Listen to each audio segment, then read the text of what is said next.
Chris Philp and for Labour, Chris Bryant. Welcome to you both. Chris Philp, we haven't heard from the Chancellor yet. We have had some advance tip-offs, and pretty much what's he doing? He's picking up where Mrs May left off on Friday. That's right. I think Philip Hammond is going to be making a very strong case that having free trade covering financial services is in our interests and in Europe's interests, because half of all equity and debt issued by European companies goes through London. So if we don't have the ability to do that anymore after Brexit, it'll damage European countries and European companies. Now, there's also a point about financial risk, particularly with clearing, where very large positions in the trillions get netted off against each other in relation to trades, and the risk can be managed within that clearing system. And in fact, the Europeans looked at breaking that up and bringing it back into the continent of Europe, into the Eurozone, in relation to euro-denominated clearing.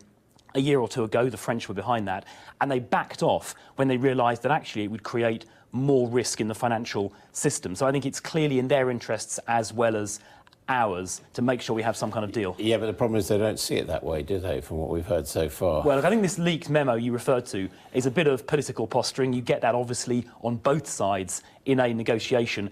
Michel Barnier, responding to Theresa May's speech last week, welcomed it, and she laid out how by signing up to equivalent regulatory standards, so not identical regulatory standards, but regulatory standards that deliver the same result, are about the same level of quality, we can have access to each other's markets, and it would be up to an independent arbitrator, third-party arbitrator, not the ECJ, to arbitrate on whether our regulatory standards were the same as the EU's. That is a very sensible and pragmatic solution, which gives us market access and gives European companies access to London's very deep pool of capital. I mean, Mr Bryant, when you look at that, do you think this government is now moving towards outlining a Brexit that might not be so bad after all?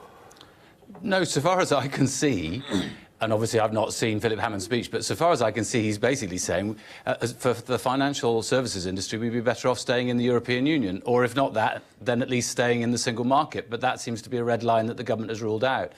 And what I don't understand is, this must be the first Prime Minister in our history to proceed with a policy, a deliberate policy, which she believes, she knows, and has regularly now said, is not in the interests of the country. I just don't...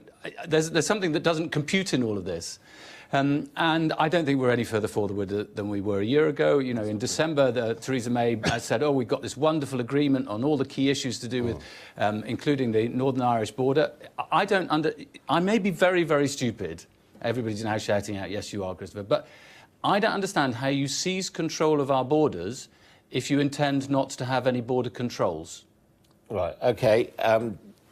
So she's doing something she doesn't believe in. I mean, she was asked whether Brexit was worth it, and she refused to say yes. Well, look, it's a matter of record that she voted to remain in the European Union, as did I, but the British people voted a different way, and I'm afraid those people who voted remain, including Chris, myself and everyone else, need to accept that and implement the will of the British people. If we were to stay in the single market, as Chris Bryant was suggesting a moment ago, we have to sign up to all the EU rules without a say. Even if you believe it's going to do material damage to the UK, you've still got to go ahead with it. Well, I don't think it will do material damage, actually. Well, the government does. It said so. The Prime Minister herself said so in her speech last week. I don't think it'll do material damage, because I think there are opportunities we can pursue, trade deals around the world, and if we can do a sensible deal with the European Union, which I believe we can, because it's in their interests as well as ours, then we can continue to prosper, and I think we will. Chris, I'd love that. I'd love it if that were true. But the government's own analysis, having looked at the potential for new trade deals with other countries around the world, including in the Commonwealth, and for some reason they get obsessed about English-speaking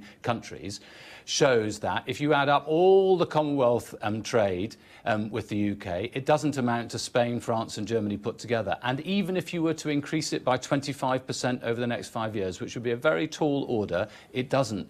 So this is the point that Theresa May was making last week in her own speech, which was, she used the strange word, things are going to be different. I think she meant things are going to be tougher. But you can't get around the basic fact that this was what people voted for. Yes, they voted, in the referendum. And also, what the governing party put in its manifesto. And Labour as well. Lost its mandate, lost its majority. Well, hang on, Labour had that in its manifesto as well. And I would say to Theresa May, look around the House of Commons, look around Parliament, and actually look around the country. And I think that there is probably a large majority for remaining in the single market and remaining in the customs union. Chris makes a very fair point, which is that there's an issue about if we're out of the European Union but still in these things, we still have to follow the rules.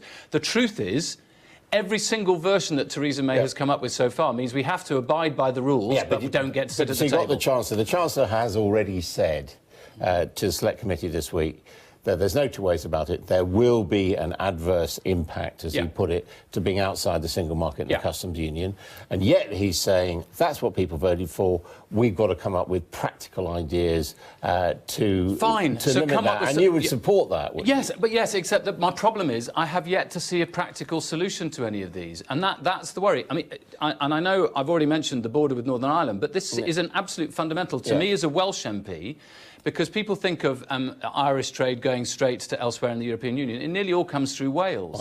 Yes, exactly. And so, for us, there's a big danger that if we don't get the Northern Ireland border issue right, which patently has not yet happened, then we're in stuck. But, I mean, people like you are having, see it as your duty to clear up this mess, these contradictions, if you like, of taking back control of borders and having a soft border. Well, I certainly wouldn't call it a mess. And I don't think Chris's characterisation a moment ago that there are no concrete ideas is very fair. I mean, the speech, I was really impressed by the speech last Friday, Theresa May's speech, because it was 7,000 words long, incredibly detailed. It had some very specific ideas on customs that were quite sensible. And it was very balanced as well. It recognised that, of course, we're not going to get the same level of market access that we currently have, but it had practical ideas that I think should be acceptable to the Europeans. And would you say, bearing in mind the result of the referendum, would you now say to the electors in your constituency that you believe Brexit is, quotes, worth it?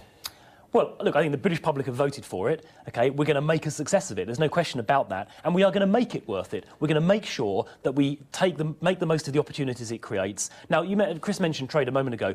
Trade with the US, where we don't currently have a free trade agreement, has grown hugely in the last few years. With a free trade agreement, we're about to have a steel war. Well, which again illustrates the importance of doing free trade deals around the world. And, of course, in the European Union, in the customs union, we can't do those. Trump says we're in it. He says he's going to have a trade war with Britain as well. Well, and he calls himself a trade warrior.